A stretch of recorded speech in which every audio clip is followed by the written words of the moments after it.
দেখতেছি বিনয় করতে বলি কামার উপর দিয়া যদি আঘাত করি আপনার ওই না গায়ে ঠিক মতো লাগবে না বাড়ি বলিলাম আপনার দয়া করিয়া জামাটা দিবেন গো খুলিয়া তবে আমি বাড়ি দিব মতো জায়গা কথা শুনিয়া দয়াল নবী করল কিবা কাম গায়ের জামা খুলিয়া দিল দয়াল নবী আকাশের জামা আকাশ গেল পিছের চলি করল কিবা কাম কিসে বাবা বাড়ি দিবে শুনেন তার বয়া হাতে চাবুক ছেড়ে দিয়া তুই হাতে করিয়া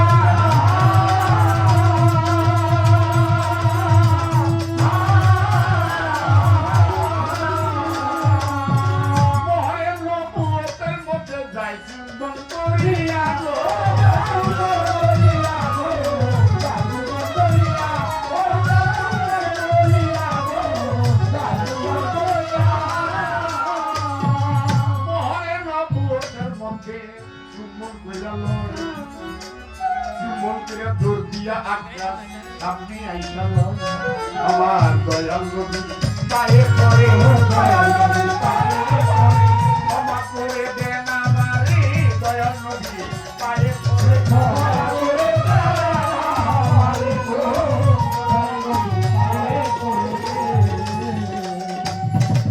আমার পিছনে দেন নাই বাড়ি মিথ্যা বলি আমি মায়ের কাছে শুনেছিলাম শোনেন এই কাহিনী দয়াল নবীর পৃষ্ঠে আছে মহরের নবুয়ত ওইখানে চুম্বন করলে হবে তোর আখেরাতের পথ এই ভাবিয়া ছলনা করে চুম্বন করলাম আমি দয়া করে ক্ষমা করে দেন দয়াল আপনি নবী কান দিয়া দয়াল নবী বুকেতে জড়াইয়া শোনো শোনো প্রাণের আকাশ তোমাকে দেখবো মহরের নবুয়তে গেলা চুম্বন খাইয়া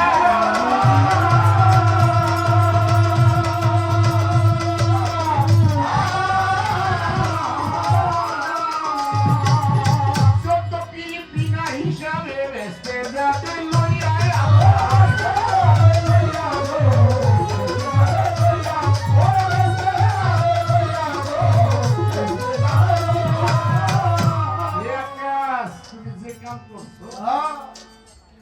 এই মহরের নবতে চুম্বন দিয়া আমি আল্লাহর রাসূল বলছি 14 শ্রী বিনা হিসেবে তোমার ব্যস্ত চলে যাবে এই মহর নবতের কথা দুই সে রেখে আমি গায়া শেষ করতে পারলাম 312 জন নবীর নবুয়ত এক পাল্লায় দিলে আর আমাদের দিনে আখিরি নবী শেষ পয়গম্বর সাল্লাল্লাহু আলাইহি ইসলাম যিনি তো জানের বাদশা নবুয়ত পেয়েছেন মহর নবুয়ত ওইটাকে 100 ভাগ করে 100 টুকরা করে একটা টুকরা যদি এক পাল্লায় নেয় আর 312 জন নবীর নবুয়ত যদি এক পাল্লায় তো তার সমান হবে না যে কারণে অন্যান্য নবীরা বলছে আমরা নবী না হইয়া যদি শেষ নবীর উম্মত হইতে পারতাম আমাদের জীবনটা ধন্য হতো তার একটি প্রশ্ন আছে বাকি মনে রাখছি আমি কোন নবীর উম্মতেরা মূর্তি বানায় বলেন না আপনি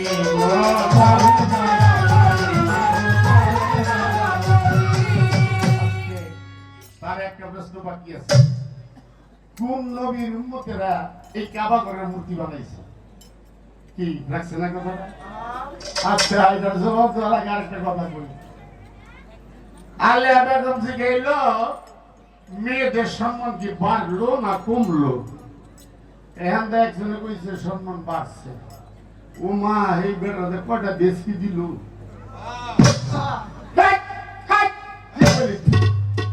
কথাটা গায়ে লেগে গেছে না এদিক দিয়ে একজনে কইছে সম্মান বাড়ছে তো সম্মান তো বাড়ছেই সম্মান বাড়ছে না আমার কথাটা কি বলছিলাম আগে মেয়েদের কোনো মূল্যায়ন ছিল না রাসূল আসার পরে মেয়েদেরকে মূল্যায়ন করা হচ্ছে। এখন মেয়েদেরকে বিয়ে করতে গেলে পনের টাকা দিতে হয়, আর পনের টাকা যদি না দিতে তারা ওই লোক বিয়ে করতে পারে না। বাবা ৬-৭টা করছে তো করবো না, আমার নবীর কাছ থেকে নবী যে বিয়ে করছে খুঁজে ধরে 20টা উঠ দিছে মহরমা। কয়টা উঠ দিছে? 20টা উঠ। আমরা বাসর ঘরে গেলে অনেক সময় একটু অবস্থা ভালো হইলে নানা জাতির ফুল দিয়ে বাসর ঘর সাজায় না, মানে অবস্থা ভালো থাকলে। আবার ওই রাস্তার মধ্যে ফুল ছিটাই দিয়ে দেয়, ফুলের দায়িত্ব বাসর ঘর যায় কি। আর আমাদের যিনি দুজাহানের বাদশা কিন্তু বিশেষ পয়গম্বর নানান ভাবে তো সাজাইছে, তারপরে যে কাইট বিলাতে দিছে, একটা কাইট দিছে স্বর্ণের, এমনি ভাবে 13টা স্বর্ণের তেল দিয়ে কাইট দিয়ে নবী বাসর ঘরে খাটে উঠছে। আবার কিছু কিছু লোকেরা কয় নবী বলে গরিব মানুষ, হয় না? কিছু কিছু লোকেরা কয় নবী গরিব মানুষ। না, নবী যদি স্বর্ণের পাহাড় চাইতো আল্লাহ পাহাড় দিত।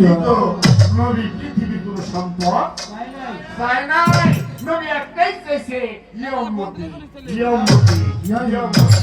আর কি বলবো, কাল হাসরের মাঠে একটা কথা যদি বলি, আমার রাসূল যখন প্রত্যেকটা মানুষের উপরে মাথার উপরে 16 হাত সূর্যের তাপে মগজগুলা টকবক টকবক করে গলে গলে পড়তাছে, আর নিচে হলো এমন মেয়েরা পুঁটি মাছ, ইলিশ মাছ, কই মাছ করায় বাজে না, তার থেকেও আরো গরম এই কাল হাসরের মাঠটা। এদিকটা নিচে গরম ছটপট ছটপট করবে, আর এদিক দিয়ে উপরে সূর্যের তাপ। আমার রাসূল সেদিন, হে বাবা বসো, আমার রাসূল সেদিন দুজকের দরজায় যাইয়া চিৎকার দিয়া সেজদা দিয়া কইরা কইল, আল্লাহ আমার দেহটা বিরাট বড় কইরা দাও, আমার দেহটা বড় করো, এই দেহটা এমন বড় করবা, বড় করে আমার দেহটারে 7টা টুকরা করবা, 7টা টুকরা করে একটা টুকরা দুজকে মার ফালাইবা, ওই দুজকে একটা টুকরা ফালাইলে আর যেন দুজকে একটা মানুষ যাওয়ার জায়গা না থাকে। আমার নবী এমনি ভাবে কান্নাকাটি করবে সেদিন, আমার দেহটারে 7টা টুকরা করে 7টা দুজকে ফালাও, তারপরেও যেন আমার পাপি তাবি দুজকে না যায়। আমার আল্লাহ সেদিন বলবে, হে দোস্ত, তুমি যেই বিষয়ে কিছু জানো না সেই বিষয়ে তুমি নীরব থাকো। হে দোস্ত, যেই বিষয়ে তুমি কিছু জানো না ওই বিষয়ে নীরব থাকো। তুমি মনে রাখো, তোমার মুহাম্মদী দলের উম্মত কোনদিন দোজখে যাবে না। আল্লাহ সান্ত্বনা দিয়েছেন। এবার আসেন হযরত আদম, আমাদের আদি পিতা নবী না, আমাদের আদম এই পৃথিবীর প্রথম মানুষ এবং প্রথম নবী। আবার যে প্রথম কইতে যাই তার আগে আবার অন্যরকম বুঝায়, কেন বুঝায়? এই আদম যখন ব্যস্ত হইতে গন্ধম খাইছে, গুনাহগার হইছে, একজন শরণ দিবার একজন জেদ্দা, আর সে লেখা দেখছে কালিমাতু লা ইলাহা ইল্লাল্লাহু মুহাম্মাদুর রাসূলুল্লাহ। আল্লাহ পাক এই নামের উসিলে আমাদের গুনাহকে maaf করে দেন। সুবহানাল্লাহ। ঠিক, আমার রাসূল আদমের বহুত আগে আল্লাহ সৃষ্টি করেছে। এই আদম, তার ছিল 2 ছেলে, আপনাদের কাহিনীটা জানেন। এই 2 ছেলে ছিল আদমের, হাবিল এবং কাবিল। হাবিলকে মেরে ফেললো, কাবিল হাবিলকে, যে কোনো কাহিনী বিরাট বড়, সংক্ষিপ্ত ভাবে বলছি। মাইরা এখন এই কাবা ঘরটা আইসে করতে, এটা জানতে হবে। এই কাবা ঘরটা আমাদের এই আরবে মক্কা কেমনে আইলো? আদম আল্লাহর কাছে ফরিয়াদ করে, আল্লাহ আমি পঞ্চম আসমানে বেহেশতের মধ্যে বাইতুল মামুর যে ঘরে ছিলাম, দয়া করে ওই ঘরটা আপনি পাঠায়া দেন। আদম ফরিয়াদ করছে,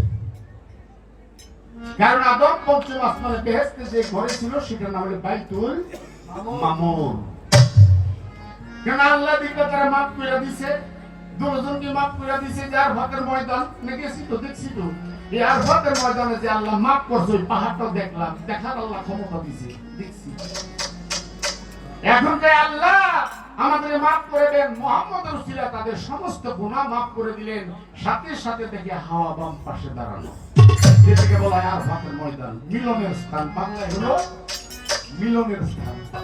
এখন আদম ওই ছেলে দুইটা হাবিল এবং কাবিল, সংক্ষিপ্ত ভাবে বলবো, মাইরা লাইছে। মারছে কেন? ওই মাইয়া লিয়া, আকলি মালি ছিল মাইয়া লিয়া, সুন্দর আর কালা লিয়া মারামারি হয়েছে না দুই ভাইয়ের মধ্যে। আমি পুরো ইতিহাসে যাচ্ছি না। মাইরা লাইছে, মাইরা ওখানে শয়তান যে কইতাছস মারছ যে কি করবি, তোর ভাইয়ের ভাবি কই কি করব, এই তোর ভাইয়ের আকৃতি দেয় বানাই দিয়ে দে মূর্তি। হাবিল কাবিল কি আদমের সন্তান না? সন্তান, তার সন্তান এবং আদমের উম্মত। এই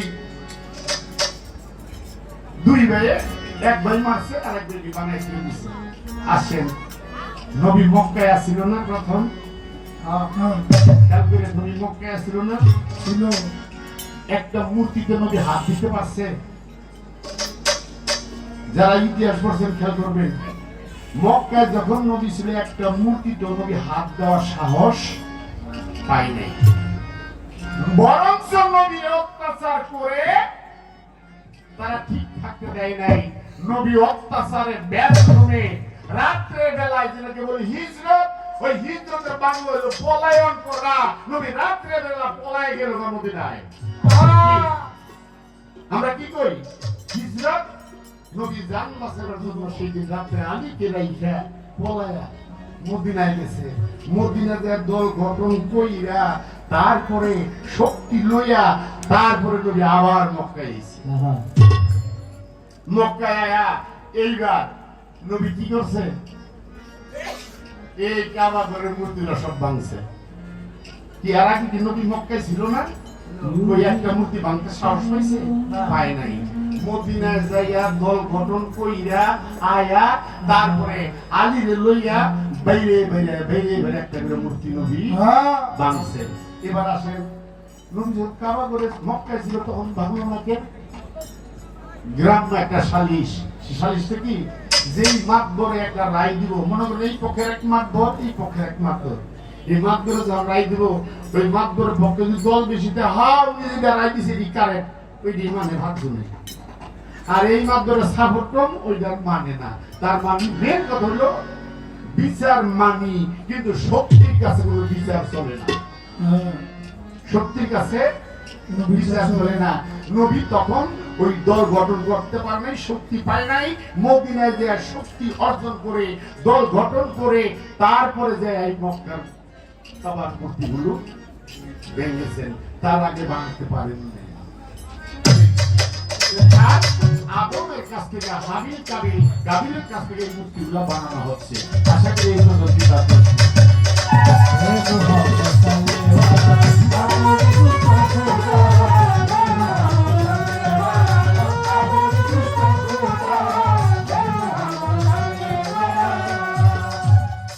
বিয়ের উপযুক্ত ছেলে থাকলে তার বিয়ে করায় না, বাবাই করে। বাবাই করে, কারণ বাবাই করার একটা কারণ এখানে আছে।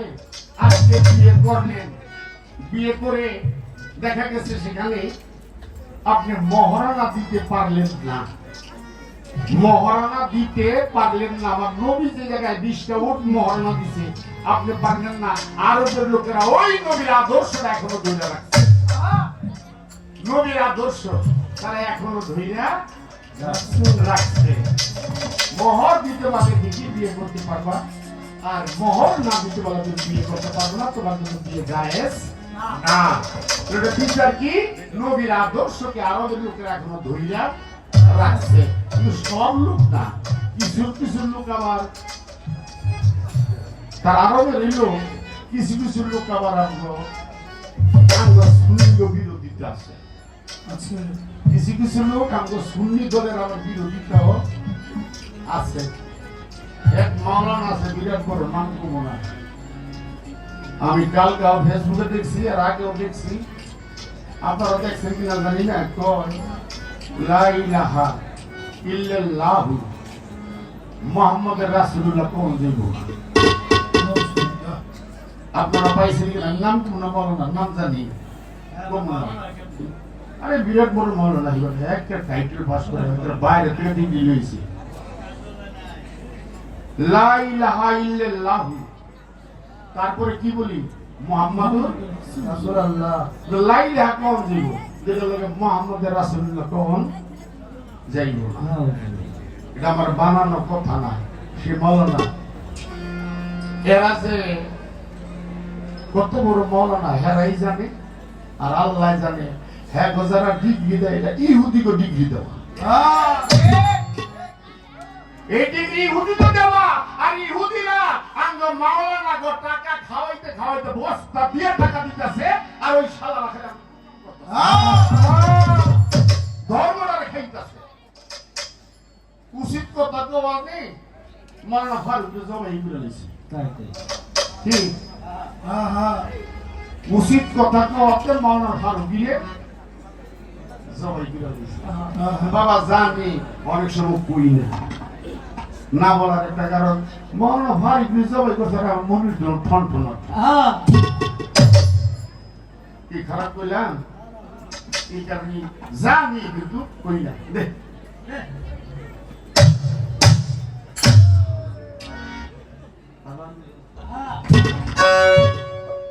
আমি আর কোনো প্রশ্ন রাখলাম না মহারাজ আবু সরকার সাহেব বললেন ভাই আপনি দুটি গান গাবেন আলেয়া বেগম দুটি গান গাবে তারপরে লিপি সরকার আসছে আরো অন্যান্য শিল্পীরা আসছে তারও একটা দুটি গান গাবে তা আমার এই গানটাই আজকের জন্য আমার বড় ভাই পাগল বাচ্চু সাহেবের একটা দুইটা বিচ্ছেদ গাবো তারপরে আমার গ্রামের ভাষায় সুরে ছন্দে অজান্তে যদি কোথাও ভুল করে থাকি আল্লাহ রাস্তায় আমাকে ক্ষমার চোখে দেখবেন আমি বিদায়ের গানেও বলছি বাংলাদেশ অনেক জায়গায় গানে দিচ্ছি কিন্তু আজকের মতো এমন আদর্শ এমন সুন্দর পরিবেশ আমি খুব কম পেয়েছি তবে এটা গুণের কথা না আবুল সরকার সাহেব উনি এলাকার জনগণকে সুন্দরভাবে বাউল গানের জন্য বইরা নিতে পারছে এরা অনেক বয়াতিরা পারে নাই এলাকার জনগণকে সেই বইরা নিতে পারছে কিন্তু অনেক শিল্পীরা তা পারেনি আমি ধন্যবাদ দিলাম আবুল সরকারকে সে সুন্দরভাবে যে পরিবেশ পরিচালনা করেছেন বা আপনারা যে এত নম্র এত ভদ্র আমি মানিকগঞ্জে আরো গান গাইছি রশিদ সরকারের লোক গাইছি মানিকগঞ্জের আশেপাশে কিন্তু আজকের আসরটা খুব আলাদা